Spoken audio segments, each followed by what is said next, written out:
Mga sangkay, mga kaibigan, ito, mayroon lang akong isi-share sana.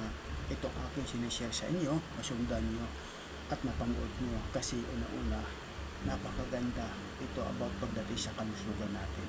Unang-una, kung maaari lang, halimbawa ikaw, meron kang maliit pa na chikiting, diba? Meron ka pang anak na maliit. Kailangan, kung maaari lang, dapat papakainin nyo ng tama ng mga pang good health, diba? Huwag natin kainin ng hindi naayon sa katawan ng bata. Kasi una-una, pag ang bata, hindi nagiging healthy dahil doon sa mga binibigay natin.